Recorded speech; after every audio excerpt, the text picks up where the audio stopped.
Fala pessoal, começando mais um vídeo aqui no canal. E hoje eu tô aqui com meu queridíssimo marido. E aí, pessoal, como é que vocês estão? Tudo certo? Se apresente, querido. Sou marido dela lá, como ela bem disse. Pra quem não me conhece, sou o Lucas Urê. E a gente tá aqui pra fazer o que hoje, amor? Na verdade, pra quem tá chegando aqui agora, esse é o segundo vídeo do canal, né? É um canal bem novo, mas já são vídeos que eu já queria fazer há muito tempo. Tá gerando, ó. A gente já tá gerando, já é uma temática, né, que nós temos gerado há muito tempo. E eu não podia começar esse quadro com outro convidado, senão Lucas Urê. Eu sou o convidado que mais vai aparecer aqui, né? Vamos combinar. Vamos combinar. Mas, pra não ficar muito extenso, vamos lá. O que a gente vai fazer aqui hoje? Ó, Mozão é uma assídua estudante das escrituras e principalmente ela estuda muito as canções. A gente sempre fala muito, né, amor, de que não só cantar ou tocar uma música no Ministério de Louvor, na igreja, mas a gente precisa entender o que a gente está cantando para cantar com entendimento. E quando a gente canta com entendimento, as coisas, tudo muda. E o que a Elo propôs pra gente fazer aqui hoje? O primeiro vídeo do canal foi o vídeo da música É Ele, do Drops. E aí a gente falou, cara, por que não fazer um estudo bíblico sobre a música É Ele? Uma música que a gente tem cantado bastante, tem declarado bastante. E é isso que a gente vai fazer hoje. Exatamente. Como o primeiro vídeo do canal foi um cover da música É Ele, inclusive se você não ouviu ainda, vou deixar aqui, ó, Tá bonito. marcadinho tá bonito. no card aqui. A proposta é a gente fazer hoje um estudo bíblico em cima da canção. Como ele falou, eu acredito muito, né? Nós acreditamos muito que quando você canta com entendimento, tudo muda. A atmosfera muda, você consegue realmente absorver a mensagem daquilo que está sendo declarado. E nós acreditamos que o louvor, a adoração são armas, não somente ali de promover um ambiente, naquele momento ali de música, mas eles são armas também de ensino. Com certeza. Então, nós acreditamos que nós devemos cantar na igreja, né? Devemos cantar músicas que são bíblicas. Cristocêntricas, é o que a gente fala muito exatamente. sobre isso. Então, a ideia é a gente pegar essa música, a gente vai vir verso, refrão, ponte, toda a estrutura da música, e nós vamos buscar na Bíblia onde estão as passagens, o que realmente aquela música está relatando, o que ela está trazendo biblicamente pra gente. E é claro, é bom a gente lembrar, a gente não sabe qual foi a real intenção do compositor da música. Isso. Inclusive, queria aqui parabenizar, porque é uma canção maravilhosa, mas a gente nunca teve, espero que tenhamos um dia, um tempo de mesa para conversar. Cara, como é que essa música foi gerada? E o compositor é o Paulo Vicente. Isso. Como é que essa música foi gerada, quais referências. Mas aqui o que a gente vai fazer é uma análise através daquilo que a gente buscou de referências bíblicas. É aquilo que a gente entendeu, né? Se encaixam na música e que traz um entendimento para que a gente possa cantar essa música com essa bagagem, né? Com esse entendimento mais aprofundado. Quando a gente vai estudar aquela música, né, e a gente vê biblicamente, vocês vão perceber durante o vídeo, a gente fez um estudo prévio, mas muita coisa que vai ser uma troca de ideia. A gente consegue observar coisas que antes nós não tínhamos observado, sem fazer esse estudo aprofundado. Porque a nossa mente, né, ela se torna um pouco cauterizada, ela fica um pouco infrutífera quando a gente vai ali cantando. Às vezes você já se torna comum cantar aquilo. Entra no piloto automático. E você começa a cantar sem, de fato, entender o significado daquilo que a gente está cantando. E como você falou, não só para quem participa de Ministério de Louvor, é músico, é ministro, ou é um pastor de uma igreja, mas toda igreja, todo corpo deve adorar com entendimento, né? Você ainda vai falar muito sobre isso, mas é muito bom a gente buscar essas referências. Vamos começar então a destrinchar. Bora, acompanha com a gente aí, gente. Ó, o verso, ele diz assim: estou preparando um caminho, endireitando as veredas, e cada vez mais diminuindo, porque importa que ele cresça. A Elô separou um texto que está em João 3, correto, Elô? Isso. João 3, 28 a 30. 28. Lê pra gente. Essa versão que eu tô lendo aqui é a Almeida 21. Você tá na Eu tô na NVI aqui. NVI.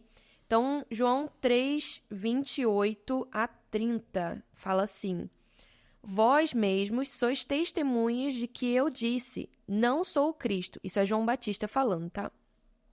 Não sou o Cristo, mas sou enviado adiante dele. A noiva pertence ao noivo, mas o amigo do noivo que está presente e o ouve, alegra-se muito com a voz do noivo. Assim se completa esta minha alegria. É necessário que ele cresça e eu diminua. Quando eu falei que quando eu ouvi o verso da música, me conectou muito a João Batista, porque existe um caráter profético Sim. na pessoa de João Batista. É o que o verso diz. O João Batista é aquele que veio preparar o caminho. Ele veio preparar o caminho para a vinda de Cristo, para a vinda do noivo, para a vinda do nosso Salvador. E aí João Batista ele vem com uma mensagem. A mensagem de João Batista era: arrependam-se. E quando eu escuto a música e falo, ó, eu estou preparando um caminho. Ou seja, eu estou pregando que aquele que foi prometido para vir virá. Sim, porque afinal, o que é preparar o caminho? É muito fácil falar, estou preparando um caminho, tá? O que é preparar o caminho? Aí ele conclui, eu estou endireitando as veredas, eu estou pregando arrependimento. Eu estou pregando aquilo que é necessário para que o que ele veio conceder para nós, que é a salvação, a chave de acesso é o arrependimento. Sim. Então, quando João Batista fala, eu estou preparando o caminho, eu estou endireitando as veredas, eu estou pregando o que é necessário para que o evangelho seja expandido e alcance as pessoas que vão escutar. E a declaração de que cada vez mais diminuindo. Ou seja, João Batista, você fala muito disso, né, Lu? Que para ele, assim, a alegria dele era fazer o noivo feliz. Sim. E é muito legal, né, que a gente vai conversando, vai vindo outros textos que não estavam aqui. Mas hoje, no meu devocional, tava lendo Efésios. E... Tá me imitando. A gente tava... Ele começou, depois eu comecei. A ler Efésios, lá eu vou ler também. Mas, quando em Efésios, deixa eu ver, 5, ele fala que... Ele tá falando pros maridos, né? Mas ele sempre vai fazer um paralelo entre os maridos e Jesus, né? E Cristo. Então ele fala, maridos, cada um de vós ame a sua mulher, assim como Cristo amou a igreja e a si mesmo se entregou por ela. A gente fala muito disso. Ele se entregou por ela, mas existe uma continuação no versículo. Fala assim, a fim, então ele se entregou por ela, a fim... Com o propósito de santificá-la, tendo-a purificado com o lavar da água pela palavra, para apresentá-la a si mesmo como igreja gloriosa, sem mancha, sem ruga, nem qualquer coisa semelhante, mas santa e irrepreensível. Então, assim, Cristo veio, se entregou a fim de... Com o propósito de... apresentar para si mesmo uma igreja santa e irrepreensível.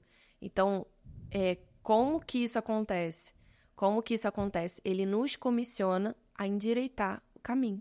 Porque nós estamos realmente forjando Cristo uns nos outros, né? Sim. E tem outro texto que nós somos o corpo dele aqui. A gente faz a obra dele. É o que a carta de Efésios está falando muito sobre o corpo, né? Sobre a igreja. Sim. E um outro texto que você separou, que é complemento sobre esse, Sim. Como está, Marcos 1, 2 e 3. Como está escrito na profecia de Isaías, eis que envio o meu mensageiro adiante de você. Esse mensageiro é João, o qual preparará o seu caminho. Voz do que clama no deserto, preparem o caminho do Senhor, endireitem as suas veredas. Então, existem vários textos, tanto nos evangelhos quanto no Antigo Testamento, que são textos proféticos, né, principalmente Isaías, que falam acerca de João Batista e desse ministério profético de João Batista de anunciar a vinda do noivo. E aí a gente entra já no pré-refrão, que é um pouco daquele texto que você leu. Antes de entrar no pré-refrão, tem essa partezinha aqui que fala, e cada vez mais diminuindo. Claro, que é o finalzinho do texto de João. Exatamente. Então você vê que ele pega realmente a missão de João Batista e o sentimento de João Batista, que é diminuir para que o noivo cresça. Ele fala, eu não sou Cristo, eu não sou o noivo, mas eu sou amigo do noivo. E quantas vezes a gente, como ministério, até como ministério de louvor mesmo, A gente Lá canta, vem pedrada, vem pedrada. né? A gente canta querendo fazer ali com que as pessoas se emocionem com aquilo que a gente está cantando, sendo que a intenção não é as pessoas se emocionarem com o nosso talento. A intenção é, de fato, revelar o noivo. E quando ele vem, ele toca corações. E as pessoas vão ser quebrantadas porque ele veio, porque ele tocou. E João Batista, e falando João Batista querendo trazer essa visão pra gente, João Batista não chama atenção pra si, exatamente o que o Lu acabou de falar. João Batista, ele sempre conduz o olhar da noiva ao noivo. E até uma vez eu falei, foi em tom de brincadeira, mas acabou pegando, de certa forma, pesado. Sim. Falei que quem chama a atenção da noiva é talarico. É talarico, porque a noiva, a igreja, ela tem um dono, que é Cristo. E se nós, como ministros do evangelho, ministros de louvor, músicos, a gente faz o que faz, chamando a atenção da igreja, da noiva, para o que a gente está fazendo, a gente está querendo roubar um direito que é de Cristo, um direito que é de Jesus, que é da sua noiva, que ele morreu para ter e santificar, como você falou. O pré-refrão ele vai dizer assim: e nele o meu prazer está, eu não sou digno de desatar as suas sandálias, e nele a minha vida está, e eu caminho com a certeza de que ele virá.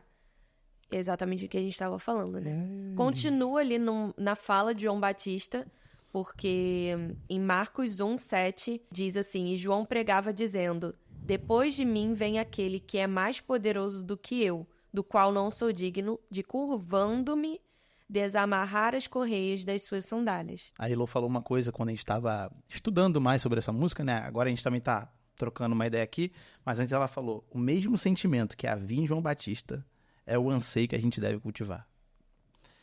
A expectativa pela vinda do noivo. Sim. Então, quero te perguntar, você falar que você fala com tanto prazer disso, como se preparar para a vinda do noivo? A gente precisa conhecer quem ele é. A gente precisa saber aquilo que Deus está fazendo e que nós fazemos parte da história da igreja. Né? Eu gosto muito de estudar aquilo que Deus fez no passado, que ele está fazendo hoje, porque eu sei que eu faço parte de uma história que está sendo escrita.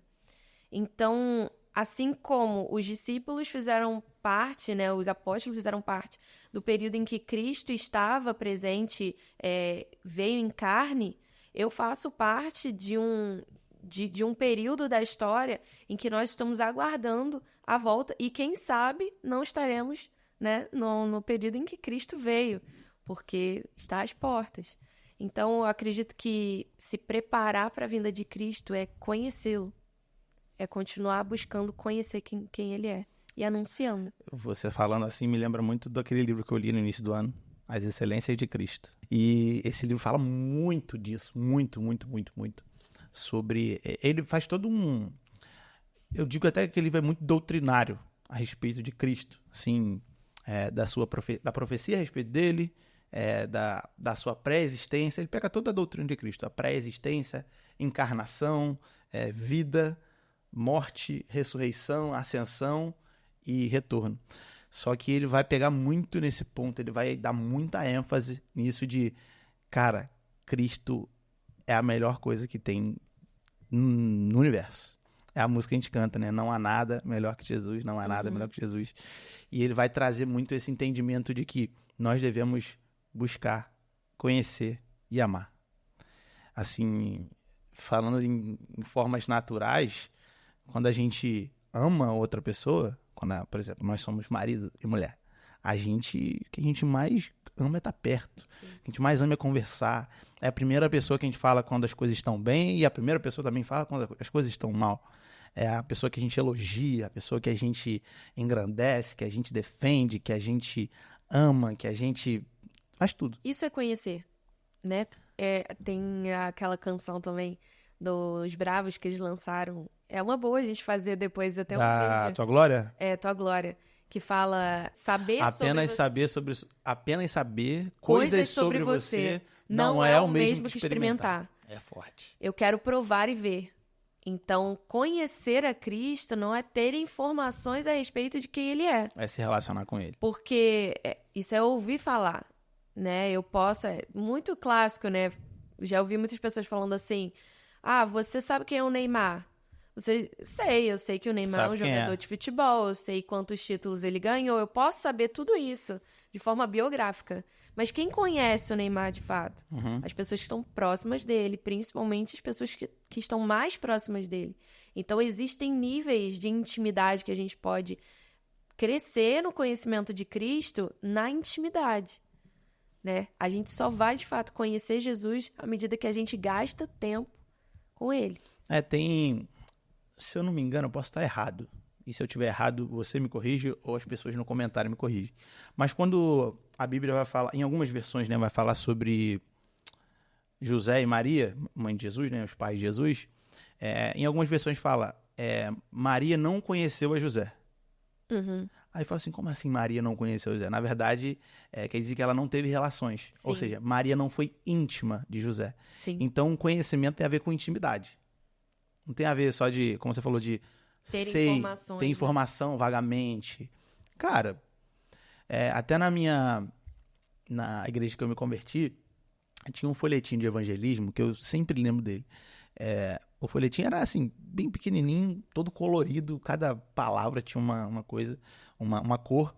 E ele falou assim, ó, você sabia que Jesus te amou tanto que preferiu morrer por você do que viver sem você? Agora você já sabe. Isso é uma informação. Sim. E eu acho que, eu não posso dizer literalmente, mas que, cara, o mundo inteiro conhece Jesus.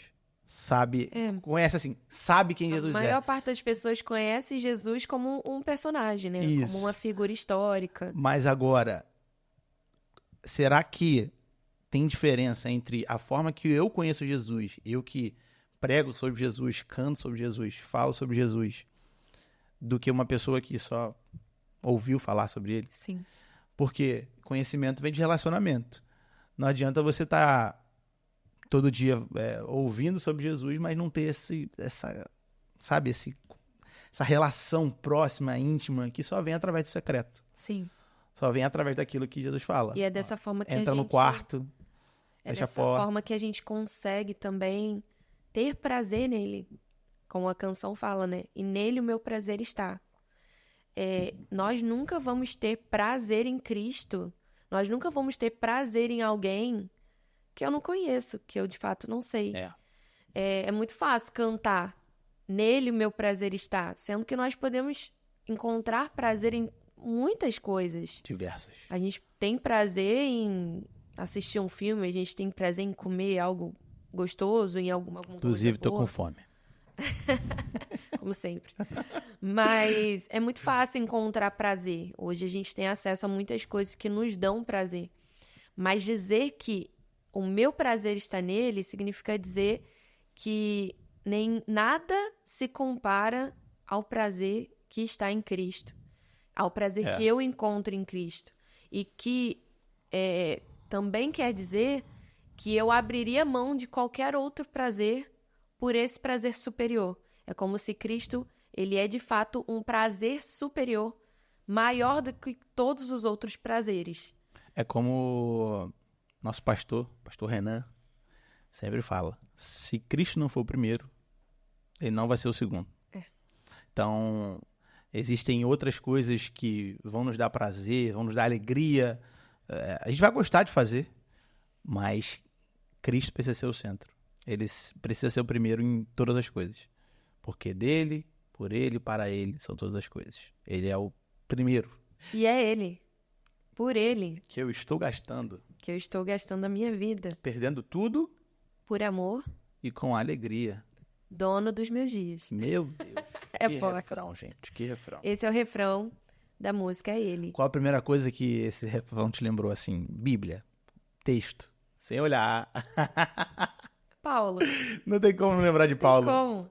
Estou gastando a Tanto minha vida. Que quando eu escutei a música, o refrão, só escutei o refrão pela primeira vez, eu falei... Sem os versos. Caraca, sem os versos. Eu falei, caraca, mano, Paulo, maneiro e tal, porque a gente tem sido abençoado, né, com várias composições, assim, muito bíblicas ultimamente. Graças a Deus. Glória a Deus. E, assim, bem bíblicas mesmo, bem maçudas, assim, de Bíblia. E quando eu escutei esse refrão a primeira vez, eu falei, cara, maneiraço, pô, pegaram Paulo, pá, não sei o quê. Aí quando foi o verso, eu falei, não, é João. Mas isso aqui é a realidade dos servos de Cristo. É a realidade de quem decidiu entregar a vida. Sim. É a realidade de quem decidiu abrir mão de tudo aquilo que vivia antes para entregar o controle. Assim, Jesus, é por você. É por você que eu gasto minha vida. É por você que eu entrego tudo por amor e com alegria. Com alegria. Isso é muito forte. O pastor Vitinho fala, né, que tudo que a gente constrói vai ter uma hora que Jesus vai pedir em forma de churrasco. Sacrifício. Sacrifício. Tipo assim, você constrói, você pode construir, Deus vai te abençoar para construir coisas, carreira, bens materiais, mas ele continua sendo o primeiro. E quando ele te pedir, é com amor e com alegria. Quando eu escutei esse refrão a primeira vez e eu conectei a Paulo, foi esse texto que veio à cabeça. Filipenses 3:7. Mas o que para mim era lucro, passei a considerar como perda, por causa de Cristo. Mais do que isso, considero tudo, e quando ele diz tudo aqui no original, tudo é tudo, todas as coisas.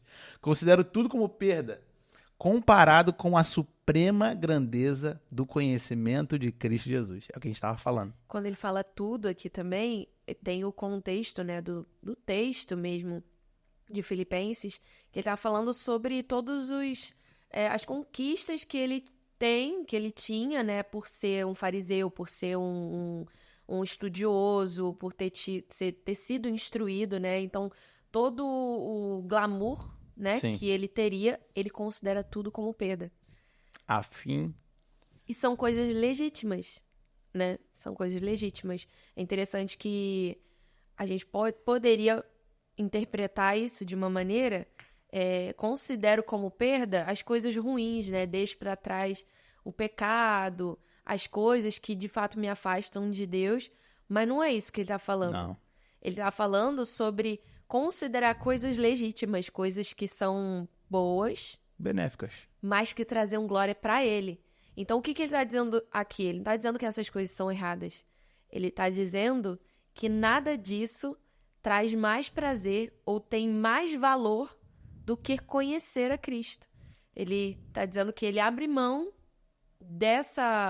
de tudo isso que ele tinha a fim de conhecer a Cristo. Então não há nada mais valioso do que conhecer Jesus. Muito bom, muito bom. Meu Senhor, por quem perdi todas as coisas e as considero como esterco. Forte. Olha aí. Para poder ganhar Cristo e ser encontrado nele, não tendo a minha própria justiça que procede da lei, mas a que vem mediante a fé em Cristo. A justiça que precede de Deus e se baseia na fé. Quero conhecer Cristo, o poder da sua ressurreição e a participação em seus sofrimentos, tornando-me como ele em sua morte, para de alguma forma alcançar a ressurreição dentre os mortos.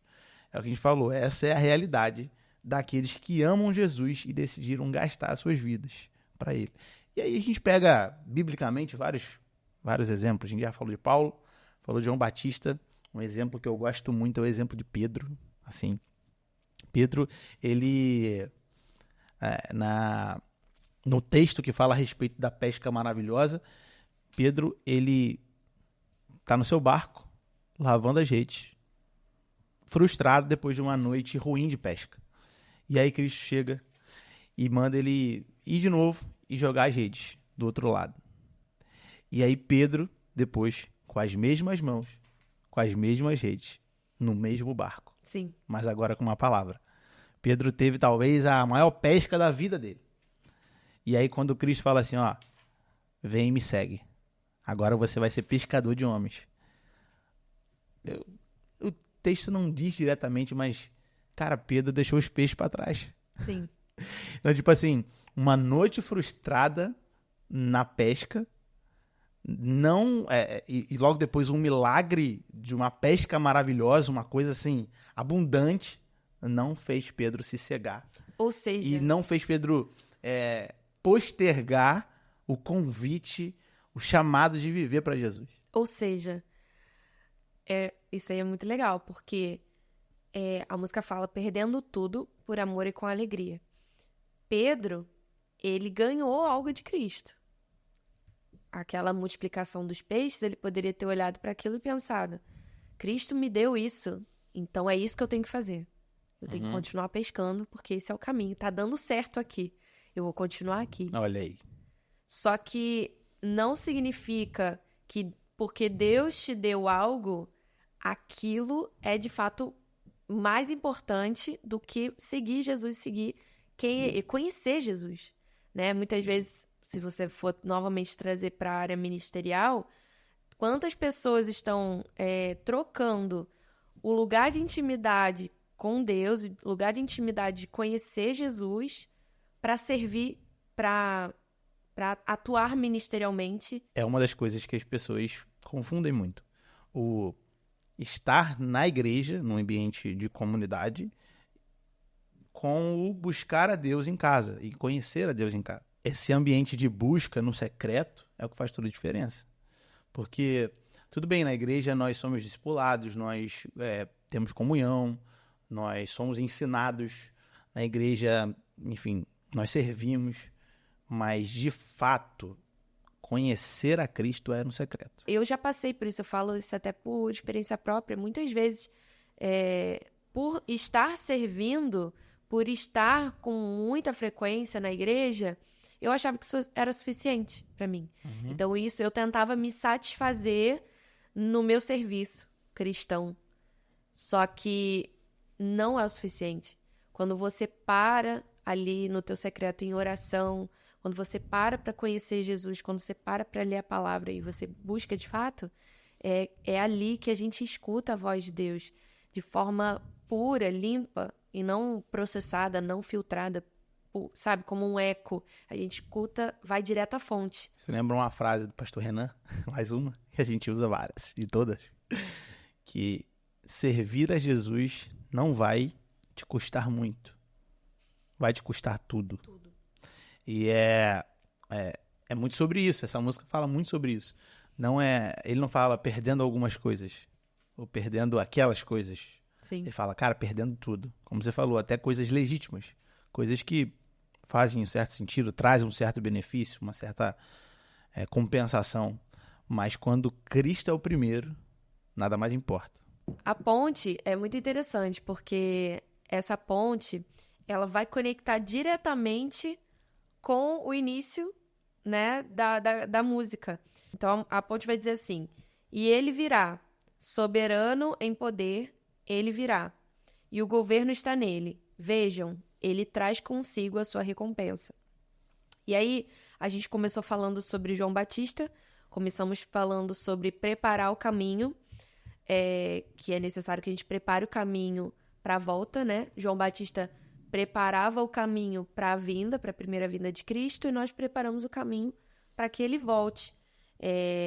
E o texto que a gente pegou, né, como referência para essa ponte é Isaías 62, 10 e 12. Deixa eu ler aqui na minha Bíblia. Vai dizer assim: Passai, passai pelas portas, preparai o caminho para o povo.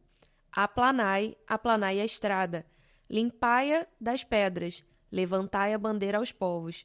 O Senhor proclamou aos confins da terra, dizei à filha de Sião, o teu Salvador vem, o seu galardão vem com ele, e a sua recompensa o acompanha. É só o 10 e o 11 tá bom. Então, esse início do versículo, né, ele vai falar sobre justamente preparar o caminho. Sim. Né, como que a música, essa canção, ela tem uma profundidade bíblica que se a gente não parar realmente para analisar, a gente não vai pegar, não vai de primeira, assim, eu pelo menos não consegui se você captar essa mensagem. Se você não for buscar, não for a fundo, você vai ter vai ser superficial. Vai ser raso. Tipo você vai cantar. Ele vai vir, ele vai voltar. Porque até a gente mesmo, a gente escutando a música, quando a gente não foi buscar a fundo, você canta e vê que aquilo não está ferindo nenhum tipo de texto, nenhum tipo de ensinamento ou doutrina bíblica, e tá tudo bem. Mas quando você vai a fundo, sai daquela zona superficial e rasa, aí você passa a ter mais entendimento. Cara, e passa a ter quando mais você pega um profundidade. texto como esse e você depois volta e você tá num ambiente de culto e você canta isso com entendimento e com essa profundidade, cara, é outra perspectiva. Porque você tá... Isso é um texto profético, tá falando sobre a volta e tá falando que justamente sobre preparar o caminho. E aí toda a música, toda a canção, ela cria um contexto muito profundo pra você, de fato, cantar isso pra Deus e falar, cara, eu estou comprometido com essa missão. O todo é mais importante do que as partes. Quando pega tudo ali... Cara, isso faz assim, ó. Cara, explode a mente, porque você... eu, pelo menos, gosto muito de cantar com entendimento bíblico, porque isso me traz ali uma percepção de que aquilo que eu tô cantando não é só uma letra bonita, né? Não é só emocionalismo, não é só eu cantando algo que tá no meu coração, mas é um comprometimento. Eu tô comprometido com a missão de Cristo, eu tô comprometido em conhecer Jesus, eu tô comprometido em anunciar o evangelho e preparar um caminho para que ele venha e que todas as pessoas, né, possam conhecer esse Cristo. E quando a gente tá cantando, a gente tá comunicando. A gente tá pregando. É uma pregação cantada. Isso aqui é uma pregação cantada. A música é uma pregação cantada. A gente tem esse papel, a gente tem essa missão de ter uma teologia cantada. Que a música é uma forma de ensino. É uma forma por quantas músicas a gente não aprendeu há anos atrás, ou que foram escritas no passado, e a gente canta até hoje porque essas músicas marcam, não só porque são bonitas, as melodias são bonitas ou legais, mas porque são verdades da palavra. Elas revelam a verdade. Quando a gente pega músicas como, sei lá, O Único, Consagração, essas músicas que a gente tem mais clássicas, né? A gente entra já na questão de... São músicas clássicas, elas não estão perdurando tantos anos porque elas são bonitas, ou é do cantor tal, não. Elas estão perdurando porque a própria palavra perdura muitos anos. Não é sobre o cantor, não é sobre quem cantou aquela música. Essa canção, ela pode ser, assim como eu fiz um vídeo e tantas outras pessoas fazem, não é só sobre quem está cantando, é sobre a mensagem que está sendo comunicada. Então, como que uma música, ela vai passando ali ano após ano e vai continuar, as pessoas vão continuar cantando, é por causa da mensagem que ela está anunciando. E, cara, isso pra mim faz toda a diferença quando eu vou ministrar o louvor, porque pra mim naquele momento eu tô pregando, sabe? Aquela letra, ela é uma pregação. Isso. E a primeira pessoa que precisa entender o que eu tô cantando precisa ser eu. Se eu não entendo, se eu não sei sobre o que eu tô cantando, então eu não tô ministrando nada. Então aquilo ali são apenas letras. São palavras vazias. Porque é uma letra pronta. É fácil cantar. Mas cantar com profundidade... Gravar. Decoreba, né? Cara, cantar com profundidade traz, sabe, muda toda a perspectiva ali e gera um ambiente de revelação, né? Sim. Nós cremos em revelação, nós cremos que e oramos para que Deus envie espírito de sabedoria e de revelação sobre a igreja no pleno conhecimento de quem Ele é. E o pleno conhecimento de quem Ele é passa pelo conhecimento da palavra. Aquele texto que eu li no início lá, de Efésios 5. Que Ele vai nos lavar pela água da palavra. Então, é assim que nós somos purificados. E aí volta tudo lá desde o início. Preparar o caminho, santificar a igreja. E como? Declarando a palavra, pregando a palavra. O texto que você leu... E a música é uma maneira de pregar a palavra. O texto que você leu, e a gente, já caminhando para o fim, pode sintetizar. O texto que leu de Isaías 62 fala sobre aplanar o caminho.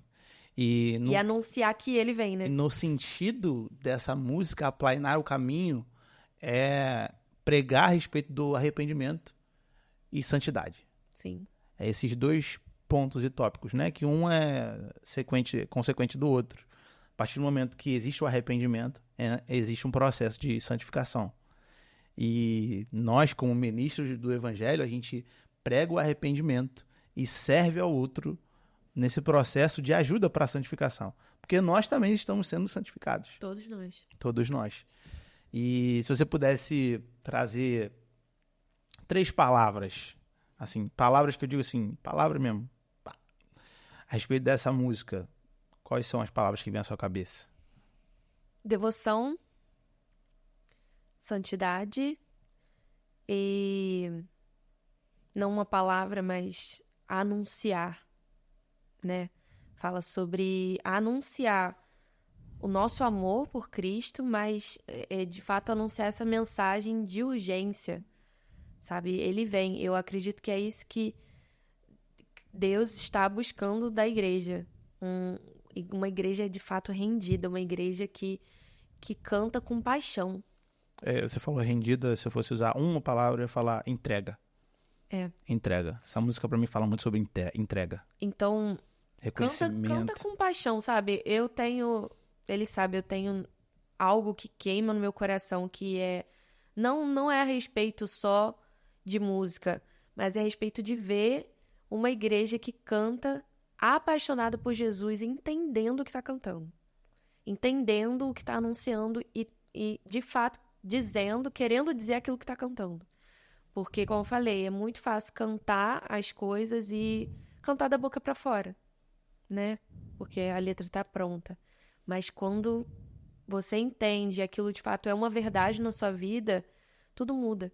Então, que não somente essa música, essa canção, passe a fazer mais sentido no nosso coração, passe a fazer mais sentido no nosso momento, né, de declaração e de louvor, mas tantas outras canções que a gente realmente vá mais a fundo para trazer profundidade, para trazer verdade e a gente possa ministrar sobre a igreja, ministrar uns, né, aos outros e que venham mais canções bíblicas por aí. Eu acredito que Deus está derramando. Aleluia! E cada vez mais Ele vai trazer ensino bíblico através da música. Amém. É isso, eu creio. E vamos para cima. É um tempo. É chegado o tempo. Meu Deus, onde os verdadeiros adoradores adorarão ao Pai. Em espírito e em verdade. Forte. Gente, é isso. Tem muito mais, então, se você teve uma percepção bíblica ou alguma coisa, como é que essa canção tocou o seu coração? O que você pensou a respeito dela a primeira vez que você cantou? Comenta aqui embaixo, vamos trocar essa ideia. Se inscreve no canal, porque vem muito mais por aí. Curte esse vídeo, compartilha. Compartilha no grupo do seu time de louvor, no grupo do seu GC da igreja. Tem igreja que não é GC, né? Célula. GC é no nosso contexto. Sua célula, tudo compartilha isso. Aí, gente. Compartilha com os amigos. Comenta aqui com a que família. Música que a gente pode fazer um próximo estudo bíblico em cima dessa canção. E vamos pra cima. É isso. É isso. Beijo. Tamo junto.